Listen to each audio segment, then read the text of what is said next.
Guys, balikan natin ang kwento sa Born to Shine. Kung gaano na mamaypag ngayon itong si Jenny, siya naman ang unti-unting pagkasira sa mga Hillary. Sinubukan ni Dara na kausapin nga itong si Freddy.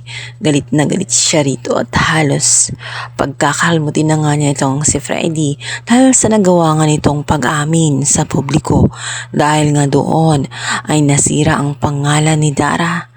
Subukan man niyang magsinungaling, wala nang maniniwala sa kanya dahil sa ginawa nga ni Freddy. Malungkot at desperada na ngayon itong si Dara.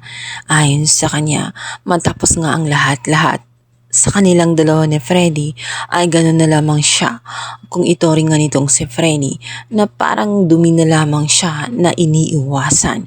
Galit na galit itong si Dara, ngunit wala nang magagawa sa kanya itong si Freddy, lalong lalo na at booking na nga silang dalawa. Hindi niya pwedeng talikuran ang kanyang asawa at doon pa rin siya babalik. Kahit ano man ang mangyari, hindi pa rin mababago ang katotohanan na siya ay may asawa at siya ay nagkasala. Naging emosyonal nga itong si Dara dahil sa ginawa nga kasi ni Freddy ay tuluyan nasira ang kanyang career at hindi lang yon, galit na galit din ang kanyang pamilya sa nangyari. Halos ikahiya nga siya ng mga netizen at dahil nga noon ay siya ay sikat, ngayon ay marami na siyang naging buzzer dahil pinatulan niya ang may asawa.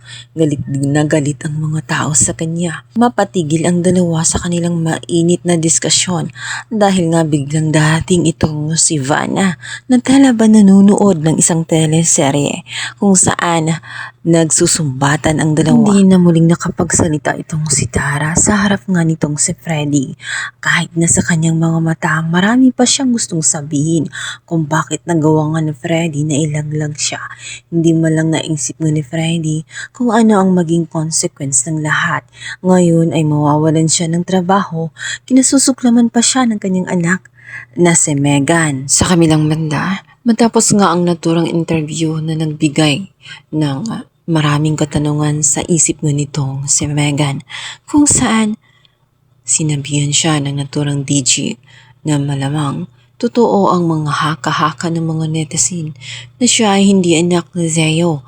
Maaaring siya ay anak nga nitong si Freddy dahil nga sa namamagitan ng dalawang si Dara at nitong si Freddy. Kaya naman na hindi niya ito matanggap at hindi talaga siya mapakali hanggat hindi niya makumpronta ang kanyang ina na si Dara. Agad namang sinabi ni Dara na huwag siyang maniwala sa mga usap-usapan dahil hindi totoo yun at talagang anak siya ni Deo.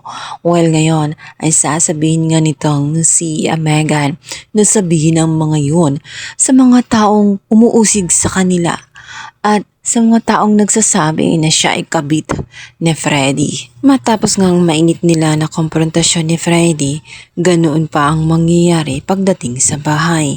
Hindi na mapakali itong si Dan. Naghanap siya ng masisisi at wala siyang ibang maisip kundi itong si Minchi.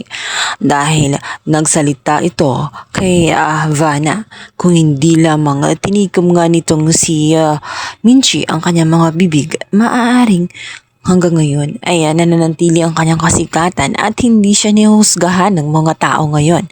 Kaya naman hindi nga nakapagpigil pa itong si Dara.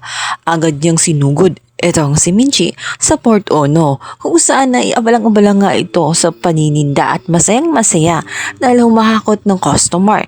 Ang kasikatan nga nitong si Ginny sikat, kaya naman masaya at marami siyang naging order.